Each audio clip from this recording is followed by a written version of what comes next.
Hi, this is Tom from zerotofinals.com. I wanted to make a video about endometriosis, and this is really aimed at medical students and doctors, but it could be useful for anybody who has an interest or wants to know more about endometriosis. Endometriosis is a condition where there's endometrial tissue outside of the uterus, usually somewhere else in the pelvis. And when you have a lump of endometrial tissue outside the uterus, we can call it an endometrioma. When you have endometriomas in the ovaries, sometimes we can call them chocolate cysts. So before we go any further, I just want to go through some basic anatomy from the pelvis. So here's a front-on view of what you might see in the pelvis, and you'd have the uterus, which is this structure in the middle where babies grow. The lining of the uterus is called the endometrium, and it's this red area in the middle, and this is what breaks down and gets released and bleeds during menstruation or during women's periods. Attached to the uterus, you've got the cervix and the entrance to the vagina, and then you have the fallopian tubes and the ovaries, which produce the eggs, and the eggs move down the fallopian tube to the uterus, where fertilization takes place and you get a pregnancy. Now look at this other diagram, which is the side-on view of the pelvis. You can see the uterus and the vagina, and then up here you can see one of the ovaries and the fallopian tubes, and you can see how they relate to other structures such as the bladder and the rectum back here. This little space between the uterus and the rectum is called the pouch of Douglas, and it's worth knowing about that because that's quite a common place for endometrial tissue to settle. So we don't really know what causes endometriosis, and there's no real cause that's been proven, but there's several theories. And one of the key theories is that during menstruation, as the endometrial lining starts to break down, and usually it would come out through the cervix and into the vagina like this, in some women it might actually flow backwards through the fallopian tubes and out into the pelvis. And this we call retrograde menstruation. After the endometrial tissue has passed out of the fallopian tubes into the pelvis, it then seeds itself, and you can get little pockets of endometrial tissue. Like I said before, we call it endometriomas. There are several other theories, like I said. One could be that it's spread through the lymphatic system in a similar way to how cancers metastasize. Or it could be that cells elsewhere somehow change in a process called metaplasia from their normal cell type to endometrial cells. There also seems to be a bit of a genetic component to developing endometriosis, but there's no particular endometriosis gene that's been found. But we do find that it does have a tendency to run in families. So once you get these cells that settle outside the uterus, they continue to respond to hormones in the same way as the endometrium in the uterus. So that means throughout the menstrual cycle, they develop and thicken, and then when it comes to menstruation, they also start to shed. And this bleeding elsewhere in the body causes irritation and inflammation of the tissues around the endometrial tissue. And this causes what we call a cyclical, because it responds to the menstrual cycle, causes a cyclical, dull, heavy or burning type of a pain that occurs around the same time or slightly before menstruation. And where you have deposits of endometriosis in the bladder or the bowel, this can lead to abnormal bleeding in these areas. So you could find that people with endometriosis in these areas have some blood in their urine or their stools during the time of menstruation. The other problem that occurs with endometriosis is that this localized bleeding and inflammation can lead to something called adhesions. So this is where the inflammation from the localized bleeding and the endometriosis causes damage to the local tissues, and as they heal, they develop scar tissue that binds them together. You end up with different organs attaching themselves to each other. For example, the ovaries could be attached to the lining of the pelvis called the peritoneum, or something like the uterus could be attached to the bowel. You can also get adhesions after having major surgery, and people with endometriosis quite often end up having recurrent surgeries, and this can contribute to the adhesions developing. And this leads to a chronic non-cyclical, so it's not related to the menstrual cycle, abdominal and pelvic pain that can be sort of sharp or stabbing or pulling in nature, and it can make the patient feel quite sick or nauseated when it's happening. The other issue, other than a cyclical pain or this chronic non-cyclical pain related to adhesions, is that some women with endometriosis can struggle to become pregnant.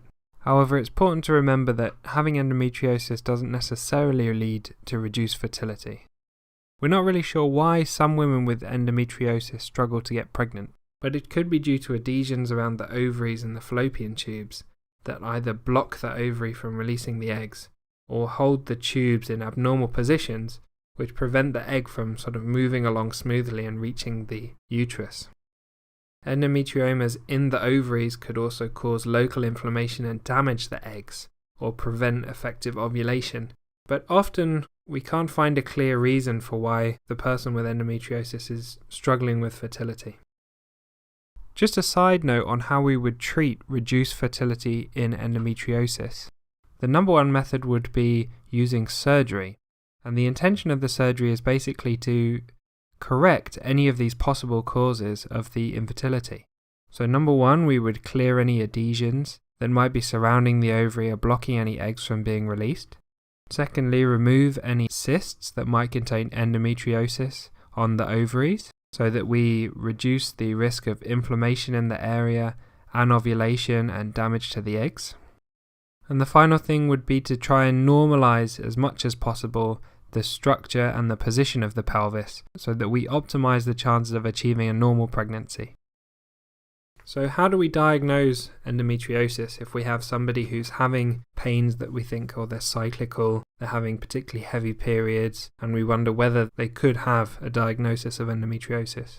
Well, first, a thorough examination might reveal any other causes of this type of pain. Speculum examination might reveal some deposits of endometriosis in the vagina. Bimanual examination could reveal a fixed uterus, meaning that you can't easily move it with the tips of your fingers. And the cervix could be fixed in place, and it could be very tender deep inside the vagina, or you can also have a lot of adnexal tenderness. You can use a pelvic ultrasound, which would reveal any large endometriomas or chocolate cysts in the ovaries, but often pelvic ultrasounds are unhelpful in that they're normal in people who have significant endometriosis.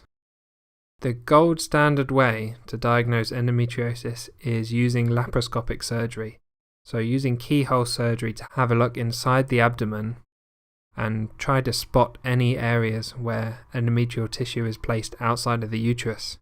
And the useful thing about doing this surgery is that if you find endometrial tissue, it's possible to actually put some treatments in place, such as cauterizing that tissue or actually excising it out.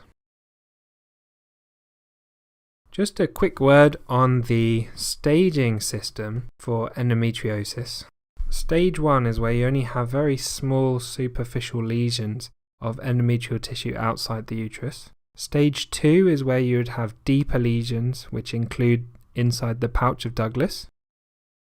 Stage 3 is where you have deep lesions, which would be in the pouch of Douglas, but also with lesions on the ovary itself. And then stage 4 would be deep and large lesions affecting the pouch of Douglas, the ovaries, and also extensive adhesions throughout the pelvis. Stage 4 is really the most extensive condition, most severe endometriosis. So finally, let's move on and have a quick look at the management options that we have. The main thing is to offer some analgesia for the person's chronic or cyclical pelvic pain. The first line really for treating endometriosis is to give hormonal medications that stop ovulation and reduce the amount of endometrial thickening. By stopping ovulation, you reduce the amount of estrogen and progesterone hormones that are thickening up the endometrium and then shedding during menstruation. So the way we can achieve this is using the combined oral contraceptive pill, or using progesterone such as medroxyprogesterone acetate in the depot injection, or by using the Mirena coil. All of these methods work to try to prevent ovulation and also to reduce the amount of endometrial thickening that happens. These hormonal methods will help with the cyclical pain, but they may not help with pain relating to the adhesions. The other thing that we find is that this cyclical pain tends to improve after menopause.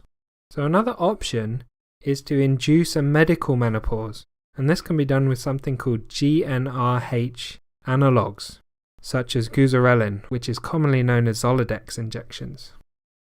What they do is they shut down the ovaries temporarily, so they completely stop the whole menstrual cycle, and this can really make an improvement for the cyclical menstrual pain.